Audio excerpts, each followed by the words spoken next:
Hello students, welcome to Alpha Academy. আমার নাম শুভঙ্কর লাহা, তোমাদের কেমিস্ট্রির মেন্টর। আমি আজকের থেকে শুরু করছি তোমাদের এন্টায়ার অর্গানিক কেমিস্ট্রির একটা যে কোর্স, বা আমি যে তোমাদের কোর্সটার মধ্যে পড়াচ্ছি। এখন তো এখানে পড়াচ্ছি ফিজিক্যাল কেমিস্ট্রি, তার পাশে পাশে আমি শুরু করছি তোমাদের জন্য অর্গানিক কেমিস্ট্রির সিরিজ। অর্গানিক কেমিস্ট্রির সিরিজের মধ্যে তোমরা আমাকে আগেই তো ভোট তো করেইছিলে যে তোমরা একদম বেসিক্স থেকে পড়তে চাও। সেই জন্য আমি এই লেকচারগুলোকে প্ল্যান করেছি। এই অর্গানিক কেমিস্ট্রির ফাউন্ডেশন ক্লাসগুলোর মধ্যে আমরা কি কি কমপ্লিট করব, যার জন্য অর্গানিক কেমিস্ট্রি আমাদের অনেক মজবুত হবে, সেগুলো একবার দেখে নাও।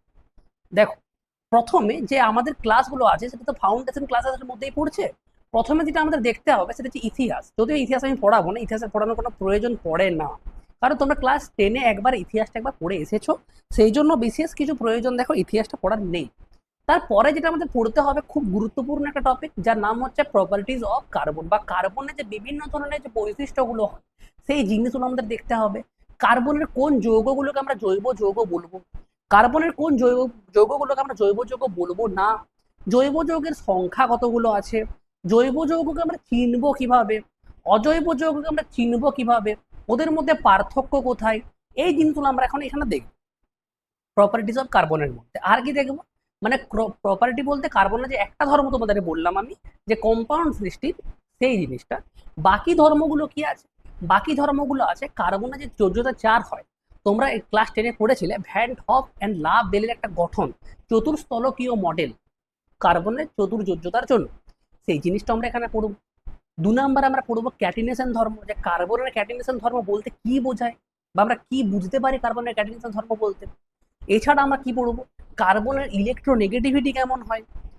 এছাড়া আমরা কি দেখবো, কার্বনের পিরিয়ডিক টেবিলে পজিশন কোথায় আছে, ইত্যাদি অনেক বৈশিষ্ট্য আমরা কার্বনের শুধু ব্যাপারে দেখব। কারণ কার্বনকে নিয়ে সম্পূর্ণ আমাদের রসায়ন অর্গানিক কেমিস্ট্রি, সেই জন্য কার্বনকে জানা আমাদের জন্য খুবই গুরুত্বপূর্ণ একটা কোর্স। আশা করি ক্লিয়ার। দেখো, তারপরে আমরা যখন দেখে নেবো যে কার্বনের এই যৌগগুলো হবে জৈব যৌগ, তারপরে আমাদের এইটা জানতে হবে যে জৈব যৌগের গঠন কেমন করে হয়। যখন আমরা গঠন জেনে যাব তখন আমাদের এইটা জানতে হবে যে জৈব যৌগগুলোকে আমরা রিপ্রেজেন্ট কিভাবে করব, সিম্পল ভাবে রিপ্রেজেন্ট কিভাবে করব। দেখো, জৈব যৌগগুলো সবটাই কিন্তু ল্যাবের মধ্যে কেমিক্যালস অ্যাকচুয়ালি। তাহলে কেমিক্যালস গুলো যদি তোমাকে স্ট্রাকচারের মাধ্যমে দেখা দেওয়া, তুমি কিভাবে আঁকবে সেই জিনিসগুলো, মানে ড্রয়িং শেখার মতন ব্যাপারটা অনেকটা আসবে এখানে। যে রিপ্রেজেন্টেশন অফ অর্গানিক কম্পাউন্ড খুবই গুরুত্বপূর্ণ। তুমি এখন এটা ভাবছো তো, মানে এত গুরুত্বপূর্ণ তোমাকে বলে বোঝাতে পারবো। যেমন দেখো, আছে প্রথমে আছে মলিকিউলার ফর্মুলা, আণবিক সংকেত, প্রথমে যেটা আমাদের পড়তে হবে। তারপরে পড়তে আমাদের স্ট্রাকচারাল ফর্মুলা, দেখবো যে অর্গানিক কেমিস্ট্রির স্ট্রাকচার বা অর্গানিক কম্পাউন্ড গুলোর মধ্যে স্ট্রাকচার কেমন ভাবে ডিফার করে, কেমন ভাবে ওদেরকে আঁকতে হয়, তার নিয়ম কি কি আছে সেই জিনিসগুলো। তারপরে আমরা পড়বো এখানে কানেক্টেড ফর্মুলা বা কনডেন্সড ফর্মুলা। কানেক্টেডও বলতে পারো, কনডেন্সডও বলতে পারো।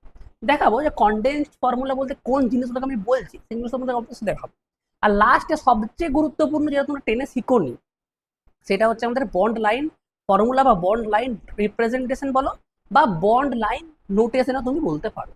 এই জিনিসগুলো মানে রিপ্রেজেন্টেশনের মধ্যে আমাদের এই জিনিসগুলো জানতে হবে, খুবই গুরুত্বপূর্ণ। সব থেকে যদি জরুরি তোমাদেরকে বলি, সেটা হচ্ছে যে বন্ড লাইন রিপ্রেজেন্টেশন। বাচ্চারা 12 পাস করে যায়, তবুও বন্ড লাইন রিপ্রেজেন্টেশন আর বুঝতে পারে যে কি বলতে চাইছে।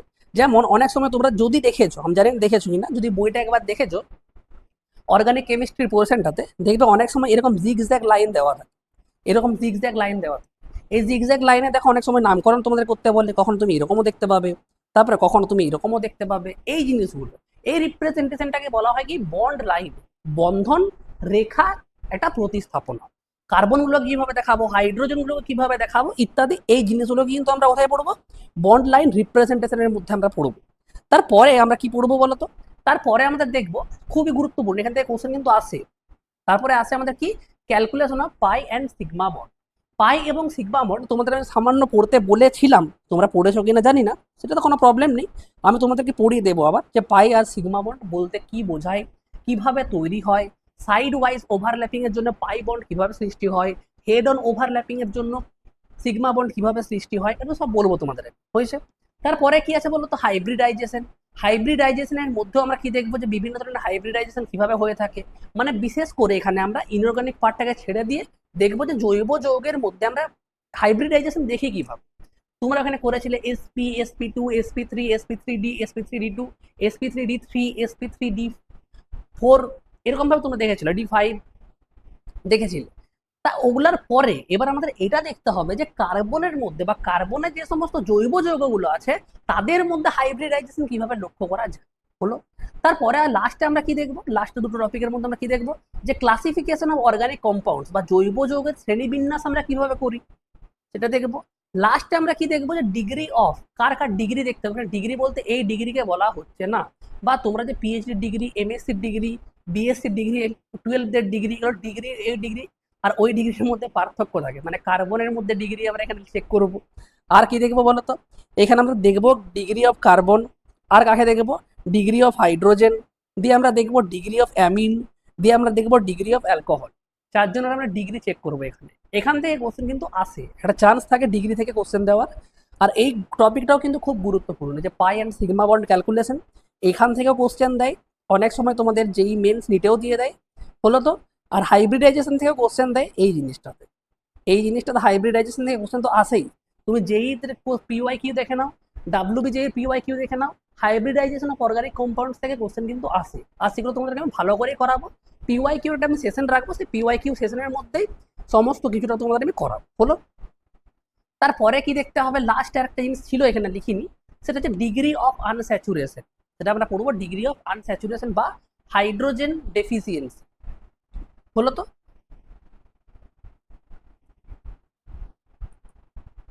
প্রথমে যেটা আমাদের আগে জানতে হবে সেটা কি বলতো, জৈব যৌগ।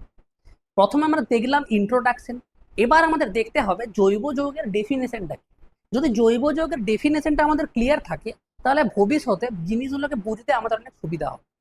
প্রথমে যে একটা সিম্পল ডেফিনেশন দেওয়া হয়েছিল, যে যে কোনো কার্বনের যৌগকেই জৈব যৌগ বলা হয়ে থাকে, কিন্তু পরবর্তীকালে সেই ডেফিনেশনটা চেঞ্জ হল। চেঞ্জ হওয়ার পর আজকে এই মডার্ন ডেফিনেশনটা তোমরা তোমার সামনে আছে। সেটা কি বলেছে বলতো, যে কার্বনের যে বিভিন্ন অক্সাইড হয়, কার্বনের অক্সাইড বলতে কাকে বোঝাচ্ছে বলতো, CO2 আছে আর CO আছে, কার্বন ডাইঅক্সাইড আর কার্বন মনোক্সাইড। তোমরা যখন গ্রুপ নাম্বার 13 পড়ছিলে তখন কিন্তু এই জিনিসটা পড়েছিলে, যে কার্বনের বিভিন্ন অক্সাইড সমূহ। তারপরে আছে কার্বনের সালফাইড। কার্বনের সালফাইড বলতে কি বোঝায় বলতো, কার্বন যখন সালফারের সাথে যুক্ত হয়, কি বললাম, কার্বন যখন সালফারের সাথে যুক্ত হয় এবং যে যৌগ গঠন করে তখন তাকে বলা হয় কার্বনের সালফাইড যৌগ। যেমন CH2, কার্বনের সালফাইড যৌগ CH2, কার্বনের কোন যৌগ বলছি এখানে, কার্বনের সালফাইড যৌগ। অক্সাইড যৌগ মানে কি, অক্সিজেন দ্বারা গঠিত যে সমস্ত যৌগ তাদেরকে বলা হয় কি, অক্সাইড যৌগ। ক্লোরাইড যৌগ মানে কি, যে সমস্ত যৌগ ক্লোরিন দিয়ে গঠিত হয় তাদেরকে বলা হয় কি, ক্লোরাইড যৌগ। যেমন নাইট্রাইট যৌগ, নাইট্রাইট যৌগ মানে কি, যে সমস্ত যৌগ নাইট্রোজেন দিয়ে গঠিত হয়। সালফাইড যৌগ দেখলে। ফসফাইড যৌগ কি, যে সমস্ত যৌগ ফসফরাস দিয়ে গঠিত হয় হলো, ক্লিয়ার। যে সমস্ত যৌগ ফ্লোরিন দিয়ে গঠিত হয় তাদের কি বলা হয়, ফ্লোরাইড যৌগ। যে সমস্ত যৌগ ব্রোমিন দিয়ে গঠিত তাকে কি বলা হয়, ব্রোমাইড যৌগ।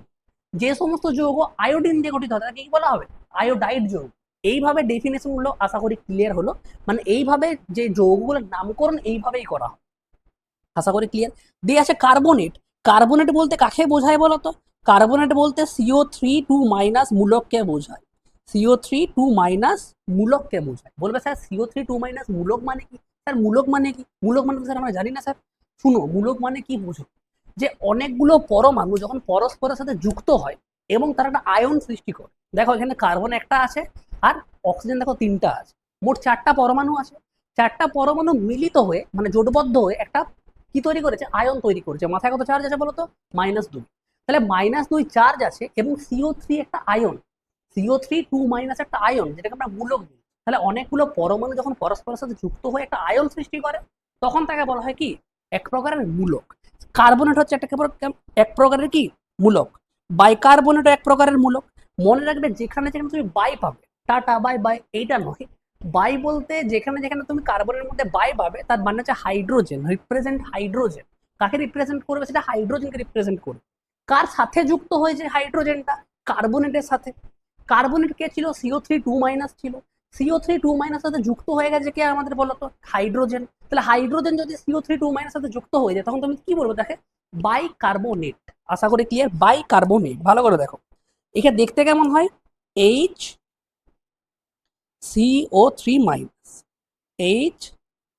HCO3- CO3 minus. এটার নাম কি? বাইকার্বনেট যৌগ। আশা করি ক্লিয়ার। তারপরে কে আছে? তারপরে আছে সায়ানাইড যৌগ। সায়ানাইড যৌগ মানে কি? সেম ভাবে এটাও একটা কিন্তু মূলক। সায়ানাইডটা হচ্ছে এক প্রকারের কি মূলক। দেখো তাকে দেখতে কেমন হয়? তাকে দেখতে হয় এইরকম, CN দিয়ে মাইনাস। এর নাম কি? সায়ানাইড যৌগ। সায়ানাইড, এটা সায়ানাইড মূলক। তাহলে যে সমস্ত যৌগ সায়ানাইড মূলক দিয়ে গঠিত হয় তাদেরকে কি বলা হবে? সায়ানাইড যৌগ। যে সমস্ত যৌগ কার্বনেট দিয়ে গঠিত হয়, মানে কার্বনেট মূলক দিয়ে গঠিত হয়, তাদেরকে কি বলবে? কার্বনেট যৌগ। যে সমস্ত যৌগ বাইকার্বনেট মূলক দিয়ে তৈরি হয় তাদেরকে কি বলবে? বাইকার্বনেট যৌগ। আমি শিখাবো বাকিগুলো, আস্তে আস্তে করে তুমি শিখে যাবে, চিন্তা করার কিছু নেই। এই যৌগগুলো তুমি ছেড়ে দাও। আমি কি বললাম? এই যৌগগুলোকে তুমি ছেড়ে দাও। কেন ছাড়তে বলছি? স্যার আপনি যে প্রথমে বললেন যে কার্বনের যৌগ মাত্র জৈব যৌগ, তাহলে আপনি এখানে বাদ দিতে কেন বলছেন? এখানে তো স্যার কার্বন আছে স্যার, এখানে স্যার কার্বন এখানে আছে, এই যে কার্বন স্যার, এই যে কার্বন স্যার, এখানে যে কার্বন আছে স্যার, এই যে কার্বন আছে স্যার, এখানেও তো কার্বন আছে, তারপর দেখো স্যার এখানেও তো কার্বন আছে স্যার। এই জিনিস তো কার্বন আছে, তবু কেন বাদ দিচ্ছেন স্যার? কারণ এদের যে ধর্ম বা এদের যে ধর্মাবলী, এদের যে রাসায়নিক ধর্মাবলী, রাসায়নিক বিক্রিয়া করার যে একটা ক্ষমতা বা প্রবণতা অন্যের সাথে, সেই জিনিসগুলো যখন এক্সপেরিমেন্টের মাধ্যমে নির্ণয় করা হচ্ছিল, তখন দেখা গেল যে এই জিনিসগুলোর সাথে, মানে এই যৌগগুলোর সাথে যে অন্যান্য জৈব যৌগগুলো আছে তাদের মধ্যে কি একটা সিমিলারিটি ম্যাচ করছে। যখন সিমিলারিটি ম্যাচ করছে না, তাহলে এদেরকে রেখে দেওয়া হলো একটা অন্য গ্রুপ। কি গ্রুপে বলতো? অজৈব যৌগের গ্রুপে বা ইনঅর্গানিক কম্পাউন্ডের গ্রুপে রেখে দেওয়া। বাদ দিতে হবে এদেরকে তুমি। এদেরকে যখন তুমি বাদ দিয়ে দিলে, এদেরকে তুমি যখন বাদ দিয়ে দিলে, বাদ দিয়ে দিলে একদম কেটে বাদ দিয়ে দাও। বাদ দিয়ে যে কার্বনের যে অন্যান্য যৌগগুলো আছে, কি বললাম? কার্বনের যে অন্যান্য যৌগগুলো আছে যাদের মধ্যে কি ধর্ম লক্ষ্য করা যায়? কার্বনের যে সমস্ত যৌগে, দেখো আমি হাইলাইট করছি আবার, কার্বনের যে সমস্ত যৌগে কার্বনের ক্যাটিনেশন ধর্ম, কি বললাম? কার্বনের ক্যাটিনেশন ধর্ম আমরা এখনই যখন কার্বনের বৈশিষ্ট্য পড়বো তখন পড়াও। গ্রুপ নাম্বার 13 একবার পড়ে যেত, গ্রুপ নাম্বার 14 একবার পড়ে যেত। যে গ্রুপ নাম্বার 14 হচ্ছে কার্বন ফ্যামিলি। কার্বন ফ্যামিলিতে একবার তোমরা অবশ্যই দেখেছো পি ব্লকে, যে কার্বন ক্যাটিনেশন ধর্ম শো করে। ক্যাটিনেশন ধর্ম মানে কি? নিজের সাথে যুক্ত হয়ে যৌগ বানানোর ক্ষমতা। কার্বন নিজের সাথেই যুক্ত হয়ে, সেই ধর্মটাকে বলা হয় কি? ক্যাটিনেশন ধর্ম। পড়াবো সেই জিনিসটা আস্তে আস্তে করে এসো। দিয়ে আসছে কি বলতো? সমবায়বতা। একটা ধর্ম আছে, সে সমবায়বতা। সমবায়বতা তোমরা কোথায় পড়েছিলে বলতো? ক্লাস 10-এ যখন জৈব যৌগ পড়ছিল তখন সামান্য পড়েছিল, যে যাদের আণবিক সংকেত একই হয় কিন্তু ধর্মাবলী বিভিন্ন হয়, সেই সমস্ত যৌগকে পরস্পরের সমবায়বতা বলা হয়। মানে ধর্মটাকে বলা হয় কি? সমবায়বতা। এবং সমবায়ব যৌগগুলোকে বলা হয় সমবায়ব পরস্পরের, এবং সম্পূর্ণ ঘটনাটাকে বলা হয় সমবায়ব। আর কি লক্ষ্য করা যাবে সব থেকে গুরুত্বপূর্ণ? সেটা হচ্ছে সমযোজী বন্ধন। এবারে বলবে স্যার সমযোজী বন্ধন ভুলে মনে নেই। মনে করে দেখো, এতগুলো থিওরি তোমরা পড়ে এলে, বেসপার থিওরি, নেসপার থিওরি, এমওটি, তারপরে এই দিক থেকে hybridization theory, valence bond repulsion pair theory তোমরা পড়লে, যেটা বেসপার থিওরি তোমাদের বললাম। তারপর আছে ভিবিটি, ভ্যালেন্স বন্ড থিওরি, দিয়ে ওভারল্যাপিং থিওরি, অনেকগুলো থিওরি তোমরা পড়েছো রিগার্ডিং সমযোজী বন্ধন। এখন তুমি বাচ্চাদের মতো ডেফিনেশন এটা মনে রাখো সমযোজী বন্ধনে, যে দুটো অধাতু যখন পরস্পরের সাথে যুক্ত হয় তখন তৈরি হয় কি? একটা সমযোজী বন্ধন। আশা করি এটাও তোমাদের মনে আছে, সমযোজী বন্ধন 3 প্রকার হয়ে থাকে।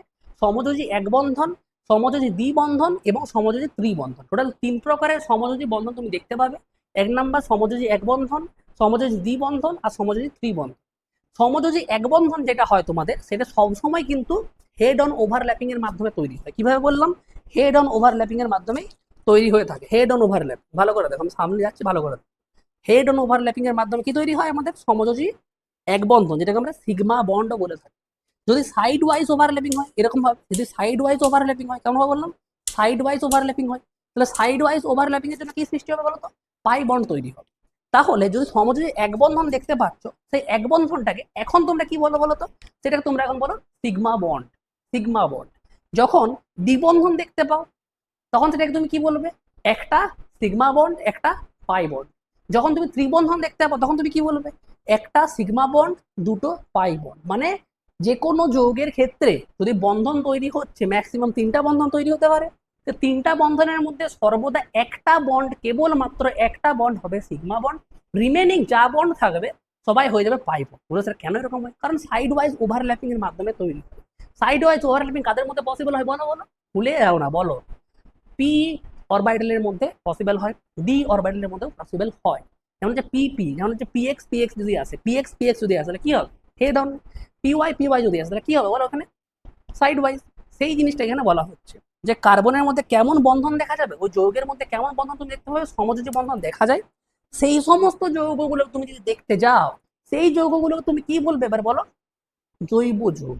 আশা করি জৈব যৌগের ডেফিনেশন তোমাদের ফিল হলো হলো সেই সমস্ত যৌগ তোমরা কি বলো, জৈব যৌগ। আশা করি তোমাদের জৈব যৌগের যে ডেফিনেশন সেটা সম্পূর্ণরূপে ক্লিয়ার এবং সামান্য ফিল তুমি করতে পারলে। এবার দেখো যে জৈব যৌগের ডেফিনেশনের মধ্যে তোমাদের এই জিনিসটা এলো যে কার্বনের যৌগ মানে কি জৈব যৌগ। তোমরা এই জিনিসটা এখন অ্যান্সার খুব ভালোভাবে দিতে পারবে না স্যার, সমস্ত কার্বন ঘটিত যৌগই কিন্তু জৈব যৌগ হয়ে যায় না। কার্বন থাকলেই যে সেটা জৈব যৌগ হবে সেটা নয়। হাতির দাঁত দেখানোর জন্য এক হয়, খাওয়ার জন্য আর এক।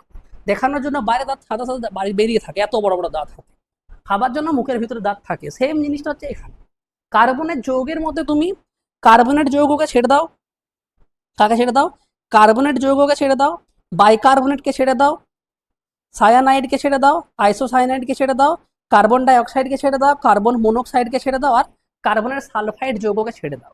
এদেরকে বাদ দিয়ে দাও।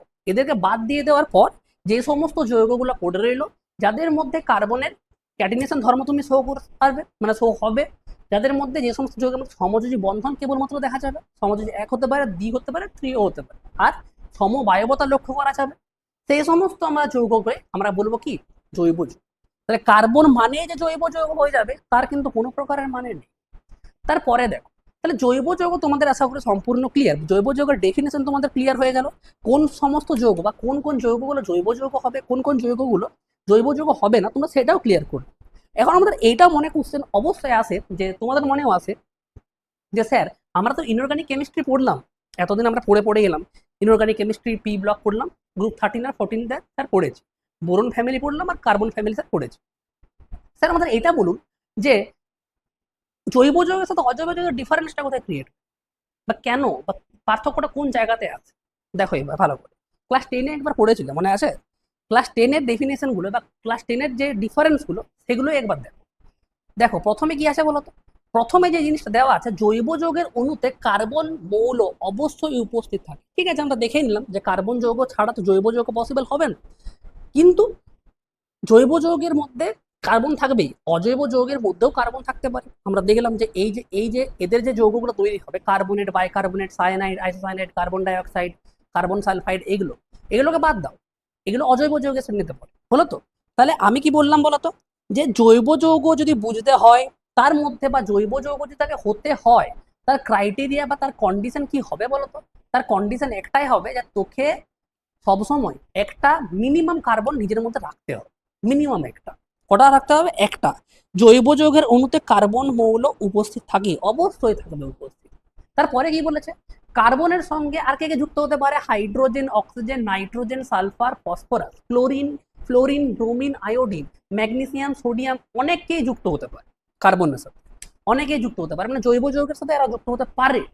তাদের কি বলা হয়, কার্বন মানে যখন আমাদের অর্গানিক কেমিস্ট্রি আমরা পড়ি, অর্গানিক কেমিস্ট্রির মধ্যে দুটো প্রকারের মৌলকে মানে অগ্রাধিকার বেশি দেওয়া হয়। 1 নাম্বার হচ্ছে কার্বন, 2 নাম্বার হচ্ছে হাইড্রোজেন। কার্বন আর হাইড্রোজেন, কার্বন আর হাইড্রোজেন মিলিত হয়ে সম্পূর্ণ জৈব যৌগ সৃষ্টি করে। সেই জন্য কার্বন এবং হাইড্রোজেনকে মিলিতভাবে বলা হয় হোমো অ্যাটম। কি বলা হয়, হোমো অ্যাটম। হোমো অ্যাটম মানে কি, হোমো মানে কি বলতো, হোমো মানে হচ্ছে সমান, হোমো মানে কি সমান, তাহলে সম পরমাণু। হাইড্রোজেন এবং কার্বনকে বলা হয় সম পরমাণু। বাকি যারা পড়ে থাকে, যেমন দেখো অক্সিজেন এসছে, এখানে নাইট্রোজেন এসছে, ফসফরাস এসছে, সালফার এসছে এসছে এদিক থেকে ক্লোরিনও আসবে, ব্রোমিনও আসবে, আয়োডিনও আসবে, আর অন্যান্য মৌলগুলো আসবে, ম্যাগনেসিয়াম আসবে, ক্যালসিয়াম আসবে, সোডিয়াম আসবে, পটাশিয়াম আসবে। এগুলোকে কি বলা হয়, এগুলোকে বলা হয় হেটারো অ্যাটম। হেটারো মানে কি বিষম, আলাদা। হোমো বলতে কার্বন এবং হাইড্রোজেন, আর হেটারো মানে কি কার্বন হাইড্রোজেনকে বাদ দিয়ে যারা আছে সবাই, তাহলে কি হবে, তারা হবে আমাদের হেটারো অ্যাটম। যেমন দেখো কয়েকটি ধাতু পাওয়া যায়, এইমাত্র তোমাদের বললাম ম্যাগনেসিয়াম, জিঙ্ক, কপার, আয়রন, এছাড়া অন্যান্য ধাতু তুমি পাবে, ম্যাগনেসিয়াম পাবে, লিথিয়াম পাবে, সবাইকে পাবে, উপস্থিত থাকে। যেমন এখানে একটা উদাহরণ দিয়েছে কি, গ্লুকোজ। গ্লুকোজের একটা সাধারণ উদাহরণ দিয়ে দিয়েছে C6H12O6। এর মধ্যে কেবলমাত্র দেখো কে কে আছে, এর মধ্যে কেবলমাত্র হাইড্রোজেন আছে, অক্সিজেন আছে, আর কে আছে, কার্বন আছে। কার্বন থাকবেই, স্বাভাবিক, কার্বন থাকাটা স্বাভাবিক, কারণ জৈব যৌগ মানে সে কার্বন উপস্থিত থাকবে। অজৈব যৌগের জন্য কি হবে বলতো, অজৈব যৌগের ক্ষেত্রে সেটা কোনো হয় না, বা কোনো প্রকারের কোনো একটা কি বলবো কিছু বলা নেই, বা কোনো একটা এগ্রিমেন্ট সাইন করা নেই যে তোমাকে কেবলমাত্র এই যৌগগুলোই হতে হবে, তার জন্য তুমি কেবলমাত্র অজৈব যৌগ হতে পারবে, কোনো প্রকারের কোনো মানে। বোঝার চেষ্টা করো যে অজৈব যৌগের অণুতে কার্বনের মতো নির্দিষ্ট মৌলের উপস্থিতি আবশ্যক নয়, অন্য কিছু থাকতে পারে।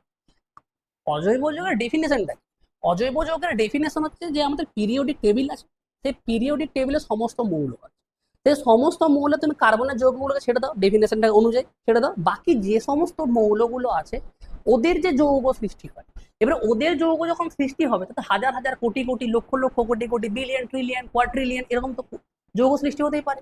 তাহলে ওই যৌগগুলো অর্গানিক কম্পাউন্ডস গুলোকে বাদ দিয়ে ওই যৌগগুলো যেগুলো সৃষ্টি হয় সেই তাদের রসায়ন কি বলা হয় আমাদের অজৈব রসায়ন বা অজৈব যৌগ। মানে ওই অজৈব রসায়নের মধ্যে যে সমস্ত যৌগগুলোর অধ্যয়ন করা হয় বা স্টাডি করা হয় তাকে কি বলবো আমরা অজৈব যৌগ। আশা করি ক্লিয়ার। কি বলেছে বলতো, অজৈব যৌগের অণুতে তোমাদের আমি বললাম, তারপরে একবার দেখো তারপরে কি বলেছে, অজৈব যৌগের অজৈব যৌগগুলি সমস্ত মৌল দ্বারা গঠিত হতে পারে, এইমাত্র তোমাদের আমি বললাম।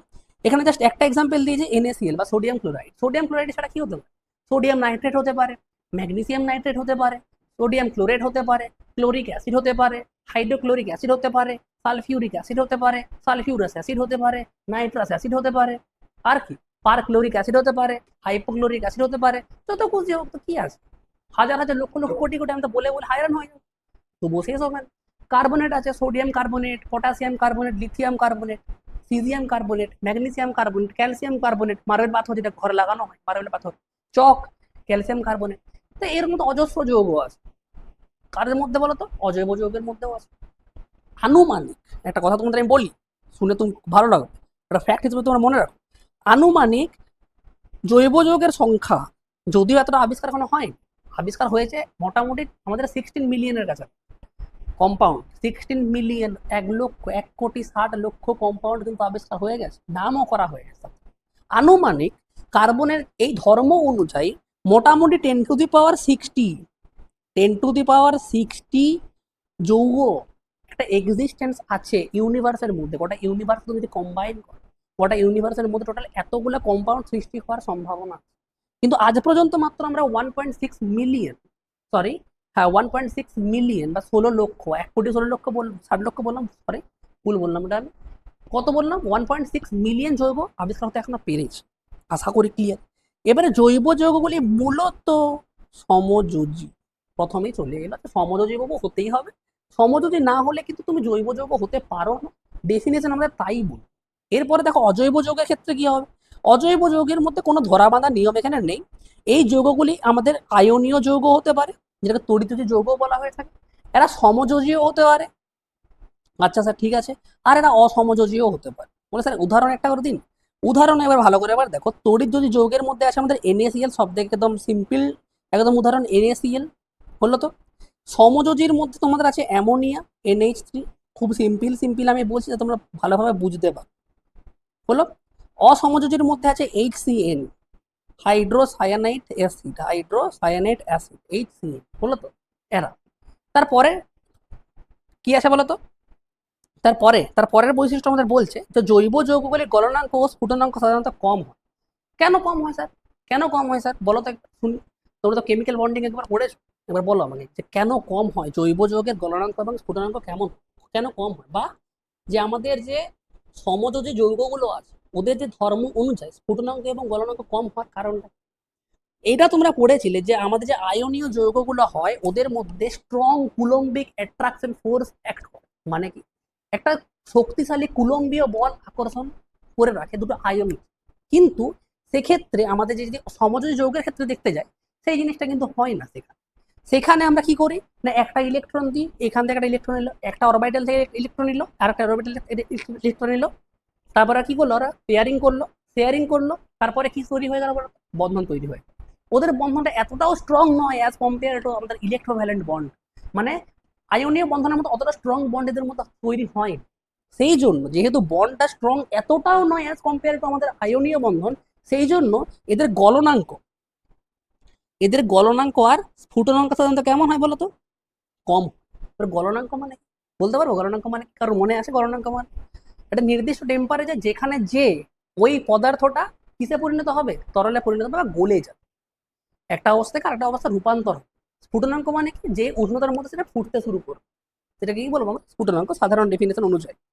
সাধারণ কম এবং এরা বেশি উদ্বায়ী হয়। পেট্রোলকে তুমি কখনো নিয়ে দেখবে, পেট্রোলকে তুমি একবার রোদে ফেলে দাও, সঙ্গে সঙ্গে থেকে পুড়ে যাবে। কারণ কি, কারণ এদের উদ্বায়ী প্রকৃতির। এরা উদ্বায়ী প্রকৃতির এই জন্যই হয়, কারণ কি, এরা এক প্রকারের সমযোজী যৌগ। হলো স্যার সমস্ত সমযোজী যৌগ উদ্বায়ী প্রকৃতির হয়। সরষার তেলকেও নিতে পারো, রিফাইন্ড অয়েলকে নিতে পারো, ওরা কিন্তু উদ্বায়ী প্রকৃতির হয়। এবারে তাদের মধ্যে ডিফারেন্স আছে যদিও, যে সমস্ত জৈব যৌগের মধ্যে গিয়ে সমানভাবে সব জিনিস দেখা যায় তা কিন্তু হয়। তারপরে কি বলেছে বলতো, যে আমাদের অজৈব যৌগগুলি গলনাঙ্ক ও স্ফুটনাঙ্ক সাধারণত বেশি হয়। এর কারণ একটাই, কারণ অধিকাংশ অজৈব যৌগ যেগুলো আছে ওদের মধ্যে ইলেকট্রোভ্যালেন্ট বন্ড দেখা, বুঝতে পারবে, এবং কম উদ্বায়ী প্রকৃতির হয়ে থাকে। তারপরে কি আছে বলতো, তারপরে বলেছে যে জৈব যৌগগুলি সাধারণত জৈব দ্রাবকে দ্রবীভূত হয়। মানে যদি এরা যেহেতু নন পোলার টাইপের, এদের মধ্যে যে পোলারিটি অতটা লক্ষ্য করা যায় না, কিছুটা যায়। তোমরা এটাও পড়েছিলে যে সমস্ত সমযোজী যৌগ 100% সমযোজীও হয় না। সমস্ত আয়নীয় যৌগ কিন্তু 100% আয়নীয় হয় না। সবার মধ্যে একটা করে কোভ্যালেন্ট ক্যারেক্টার লক্ষ্য করা যায় আয়নীয় যৌগের ক্ষেত্রে, আর এদের ক্ষেত্রে আয়নিক ক্যারেক্টার লক্ষ্য করা যায়। কিন্তু কিছু কিছু ক্ষেত্রে দেখা যায় কি, যে আমাদের জৈব যৌগগুলোর ক্ষেত্রে এদের মধ্যে পোলারিটি অতটা ভালোভাবে লক্ষ্য করা যায়। যেহেতু এদের মধ্যে পোলারিটি লক্ষ্য করা গেলেও খুব কম যায়, সেই জন্য এরা কি হয় বলতো, এরা সাধারণত জৈব দ্রাবকে, যেমন হচ্ছে বেনজিন আছে, ক্লোরোফর্ম আছে, ইথাইল অ্যালকোহল আছে, এই সমস্ত জিনিসের মধ্যে, বা ইথানল আছে যেটাকে বলতে পারো, সেই জিনিসগুলোর মধ্যে কি হয়, এরা দ্রবীভূত হয়ে থাকে। তারপরে এখানে কি বলেছে বলতো, যে আমাদের যে অজৈব যৌগগুলো আছে, অজৈব যৌগগুলো যেহেতু সমস্ত অধিকাংশ আয়নীয় প্রকৃতির হয়, তাহলে সমযোজী পোলার দ্রাবকে কিন্তু এরা দ্রবীভূত হতে পারে। সমযোজী পোলার দ্রাবক মানে কি, যাদের মধ্যে পোল সৃষ্টি হয়ে থাকে ডিউ টু ইলেকট্রোনেগেটিভিটি ডিফারেন্সের জন্য এদের মধ্যে পজিটিভ আর পার্সিয়াল নেগেটিভ পোল সৃষ্টি হয়। যেমন জল, এটা খুব ভালো একটা সমযোজী পোলার দ্রাবক। সমযোজী পোলার দ্রাবকের মধ্যে সমস্ত প্রকার আয়নীয় যৌগ কিন্তু দ্রবীভূত হয়ে যেতে পারে। আশা করি ক্লিয়ার।